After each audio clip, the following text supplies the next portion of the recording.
sebenarnya dalam akhir zaman ini banyak tanda-tanda.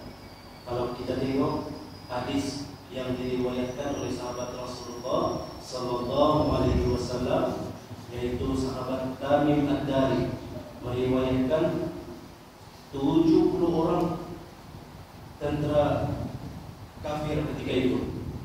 Diorang mendarat ke sebuah pulau, dan pulau ini mereka tidak pernah datang, tidak pernah pergi, terdampar di sana dan terjumpa dengan seekor binatang.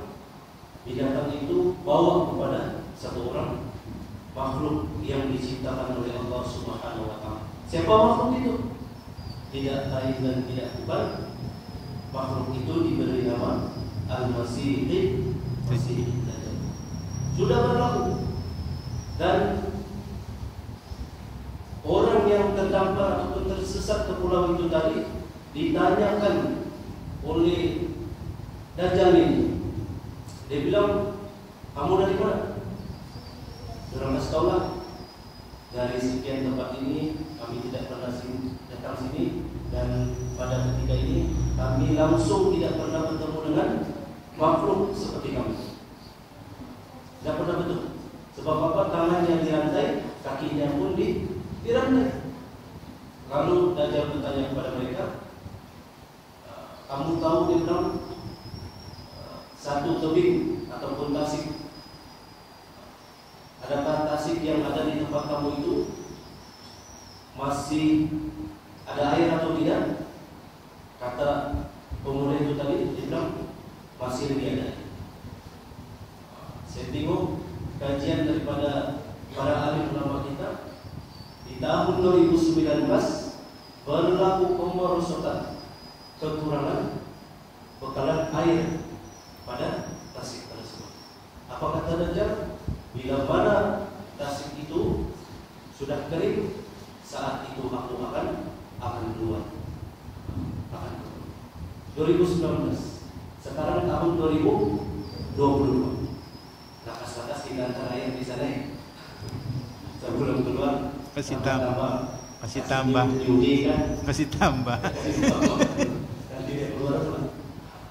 Itu pertama. Yang kedua, Dajjal ini tanya, apakah ladang kurma yang berada di kota Baisan itu masih subur? Memanglah dalam zaman dulu masih di ribu. Pom harganya 1.100. Oh, itu kan harga sawit kita 1.100 sekarang. Begini orang mau makan CCTV kan. Jadi ladang kurma yang ada di kota Baisan pada ketika itu masih lagi ribuan buah. Dilaporkan pada tahun 2019, sehingga kini ladang kurma yang ada di kota Baisan semakin hari semakin bagus. Apa jumpa dari Facebook saya tengok dari kota pun dasar pun ada sang. Kalau di gunung tidak malu, kita yakin dan pasti mengikut kajian geografi, sains. Memanglah kalau suhu di bawah minus, orang bilang darjahnya 3 derajat Celcius ke bawah, memang ada salju. Tiba-tiba di bawah ada kubis, bikin lohan sana pun pakai dalam Facebook membuka salju di sana cepat.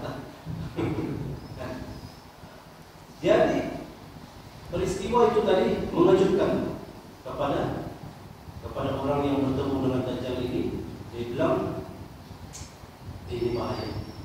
Bila mana benda-benda itu semua sudah terjadi, dan terjadi juga di akhir zaman ini, itu menandakan makhluk yang diciptakan oleh Allah Subhanahu wa Ta'ala ini akan keluar.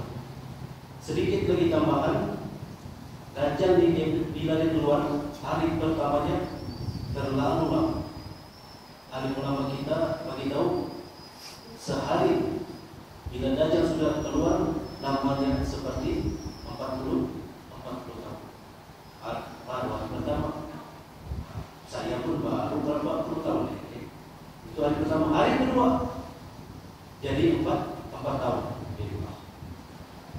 baru pandai berjalan, baru lurus bercakap. Hari ketiga pergi 4 bulan, 4 minggu, kemudian turun. Selama mana Dajjal berada, selama itulah kita akan bertarung tauhid kepada Allah Subhanahu wa taala. Dajjal tidak bawa banyak, dia cuma bawa air dan juga racun. Air dan juga racun. Kalau kita pilih air, habis kita. Kalau kita pilih racun, macam mana? Tanya dada, tanya iman kita. Baiklah, tuan-tuan yang dirahmati Allah Subhanahu wa taala sekalian, itu tentang sedikit kelebihan kita mengamalkan amalan di akhir zaman, yaitu surah Al-Kahfi. Tuan-tuan yang dirahmati Allah Subhanahu wa taala sekalian,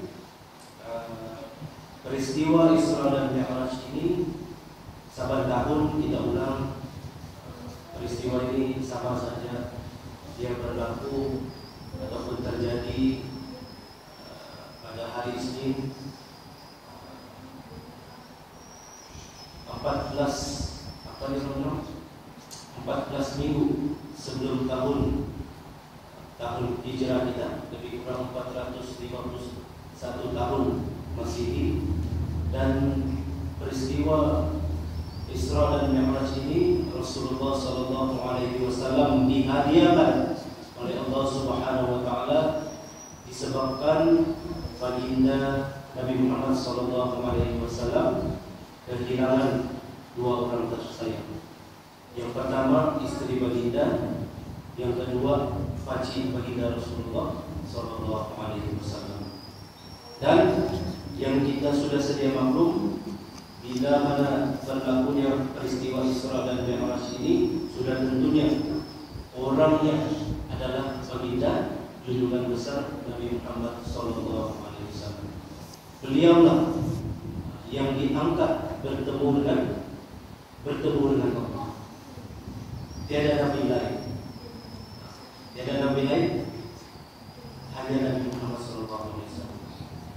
Bukan Nabi Musa, bukan Nabi Isa, bukan Nabi Daud, bukan Nabi Adam, tetapi Nabi Muhammad SAW.